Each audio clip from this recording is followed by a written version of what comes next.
When my brother told me that our mother was rushed to the hospital, I didn't believe him.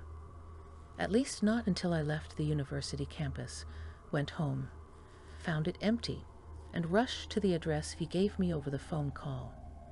My mother was never sick. She rarely even had a reason to use meds or see the doctor. I couldn't even recall a day when she complained about a headache. Hence, being surprised and disbelieving was inevitable for me. The moment I entered the hospital, I didn't know what to expect.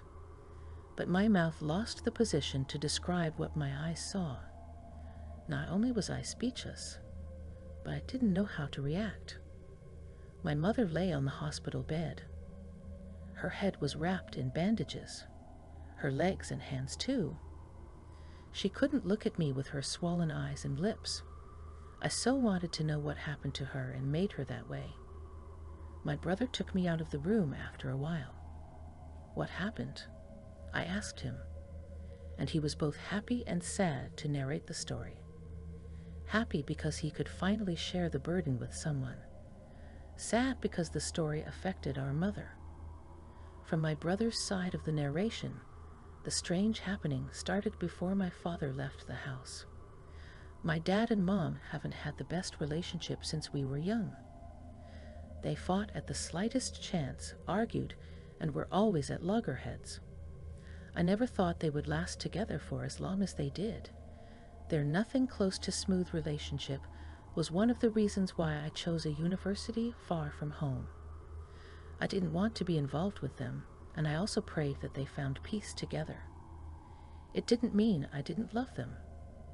2 years after I departed from home, I received a call from my mother, narrating how my father packed his luggage and left her alone in the house. I thought it was one of her pranks, probably because she wanted to draw me home.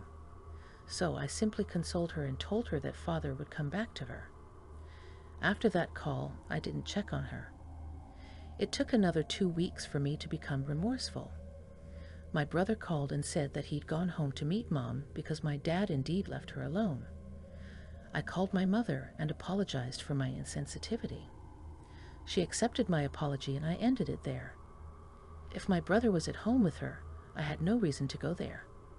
I thought at the time that the reason my father left was either that my mother caught him cheating, or because he finally figured out that he couldn't cope with my mother anymore. If that was how they wanted to end their marriage, so be it. What I didn't know was that my mother and father had started to draw closer. But some strange occurrences drove him away. My brother added in his narration that just before my father left the house, twice, he reported that he left dirty plates in the kitchen. But by the time he returned to wash the plates, they were washed and cleaned and back on the shelf and in the cupboard. My mother laughed so hard at the story that my dad felt very foolish. It didn't happen to my mother because she never washed the plates.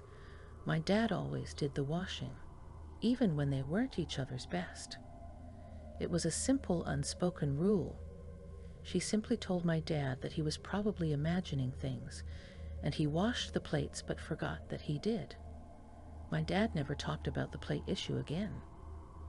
If that was all there was to it, perhaps he would have remained in the house with his wife. But as time went on, my father had more things to report and complain about to my mother. The tap was running when I woke up in the middle of the night. I didn't leave the gas on, but when I tried to cook this morning, I almost got burned. The floor of the sitting room was slippery this evening and full of water. Did you spill water by chance? My father was scared, but my mother thought that he was imagining things, making things up to show her off as the careless or insensitive one. Eventually, a big fight broke out between the two of them. My father chose to leave the house. He didn't want to sound insane and chose to make that decision for peace. That's when my brother moved in. He said that all seemed well when he started to stay with Mom, but that atmosphere of peace didn't last for long. The tables turned and strange occurrences came to my mother's notice. It was worse for her. She woke up to the feeling of someone sleeping beside her. At first, she thought she missed her husband, so she said nothing about it. But then it continued. She began to hear voices in her ear, running taps, running feet, and crashing plates. Fear enveloped her, and she eventually told my brother about it. She also told him about what happened when our father was still around. My brother comforted her, but said that it could be her imagination. They decided to stop imagining bad things and live peacefully, pretending like those awful things weren't happening. And that worked for a while. But one day, out of the blue, my mother started to slap her face, scream, and jump.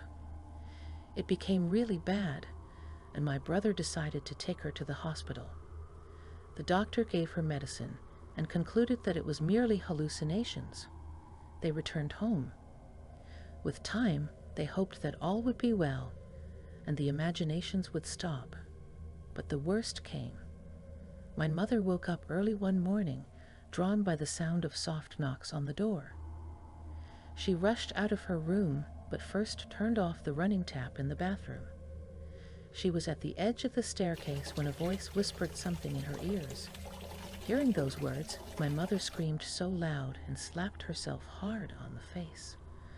The motion caused her to slip, and she bounced down the staircase and ended up right at the feet of my brother, who ran out of his room after hearing her scream. She lay on the ground, unconscious. That was the reason they were in the hospital. And that was the reason my brother called me. After checking on my mother and seeing that she was fine, we went back to the house. But what we saw scared us far more than all that had happened in the past few months. The house was filled with water in every corner. Broken plates littered the ground, and we could hear the running taps. We didn't need to be told to know. The house was haunted. By what or who, we would never know. Because once we packed what our hands and bags could carry, we never set foot in that house again.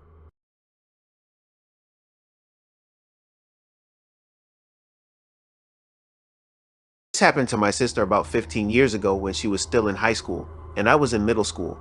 Our mom worked as a house cleaner and always became friends with everyone's home she would clean. One of the homes was owned by an older couple who had no kids, but had a huge house and a really nice pool that they would always invite me and my siblings to come swim in. The husband worked as a COO of a large airline company, and they lived in a very nice neighborhood on a large lot surrounded by forest. When you were in their backyard, you couldn't see the other houses at all, just trees. It felt very secluded. Their house was very angular and architecturally interesting, with multiple levels made from stone. Pretty much every room had huge floor-to-ceiling windows that looked out over the backyard and gave great views during the day. At night, however, the reflection from the inside lights prevented you from seeing out, so it was always a bit unnerving to walk by them since you couldn't see what was out there. The couple also decorated with old Native American art and masks, which was a little creepy to a middle schooler. But the couple were very nice and not so creepy, so I never got too scared. They had an older golden retriever named Samson that lived up to his name, as he was massive but had a sweet and gentle temperament. They also recently rescued a husky mix named Sadie, who was the polar opposite. Psycho Sadie, as we so lovingly called her. She had intense separation anxiety, and she would destroy their house whenever they left her inside, jump their short fence if they left her outside, and if they took her with them to run errands. She would destroy their car and howl nonstop until they returned. So since they were wealthy and had extra money, they would pay for me or my sister to come over and dog sit while they went out. We got $20 an hour, so we were always excited to go over there and watch cable and swim in their awesome pool. Normally everything would be fine, and both dogs would usually just lay around. But occasionally Sadie would realize that I was a stranger and go nuts and start barking at me, and I watched her eyes literally turn red. I was convinced that she was going to attack me, but she eventually calmed down after I got up from the couch and showed her how big I was. Not, but I digress. This particular incident happened over Easter weekend, while the homeowners were out of town for 2 days. They were paying my sister to stay there over the weekend, and I stayed with her the first night because it was a big house and kind of scary to stay there all alone. We stayed up late watching movies and eating junk food. The next day we swam in their pool and hung out, but for some reason I didn't spend the night again, and I'm so glad I didn't, because what happened that night scared my sister for life. It all started when my sister was working out on their treadmill. Their workout room was on the bottom floor of their home, which was a walkout basement. Just outside the room was a huge sliding glass door that opened to their patio and pool. She had the TV on in their workout room. As she was running and watching TV, she thought she heard the house alarm beep like it did whenever the door was opened. She stopped the treadmill and went to look around and saw that the sliding glass door was opened. Now this door was huge. There was no way it could have opened by itself, so she was instantly freaked. However, the dogs were just lying there in the workout room, and she figured that they would have gotten up to investigate if someone had come inside, and because Sadie was a bit crazy and hated strangers. She thought that she might have accidentally left the door open and just imagined the beep of the alarm, and that it could have come from the TV or the treadmill. She closed and locked the door and went back to working out. A couple of minutes later, she had the distinct feeling of someone watching her. She looked around, but no one was there. She finished her workout, but couldn't shake the feeling of being watched. She decided just to go to bed, as she was becoming a little creeped out, and just wanted to forget about it. She went around and made sure all the doors were locked. The owners didn't give her the alarm code, so she couldn't say it. She took a shower and locked herself in the guest bedroom with both dogs, just in case, and eventually fell asleep. A couple hours later, she awoke with both dogs growling at the door of the room. Now it was fairly normal for a psycho Sadie to growl and bark for no reason, but Samson had never barked or shown any signs of aggression, so immediately my sister knew something was up. She was shaking and trying to convince herself that the dogs had just heard an animal and that it was nothing, but then she heard the dreadful door alarm beep. She called my dad in a panic, crying and screaming, and he told her to hang up and call the police, as he was on his way over. She called the cops and my dad made the 15-minute drive in just under 5 minutes. When she opened the bedroom door to let my dad inside the house, the dogs took off running and barking through the house and downstairs to the basement. My sister ran screaming all the way through the house to the front door to let my dad in. He quickly took a look around the house with his gun, but did not see anything unusual. The police arrived a few minutes later and looked around the property. They found that the back gate was open, as well as the sliding glass door again, but not enough to let the dogs out, just barely ajar, like it had been slammed shut and bounced back open a bit. They said it looked like someone had entered the home through the sliding glass door, because the lock was tampered with, but they determined that whoever it was hadn't stolen or disturbed anything. When my dad asked why someone would break in and not do anything, especially with the dogs locked up, the police said that they had been notified by the homeowners earlier that month that the husband received a death threat because of a decision that he made at his job that put a lot of people out of work. They had gone to the police about it, but didn't bother to tell my sister to keep an eye out for anything suspicious.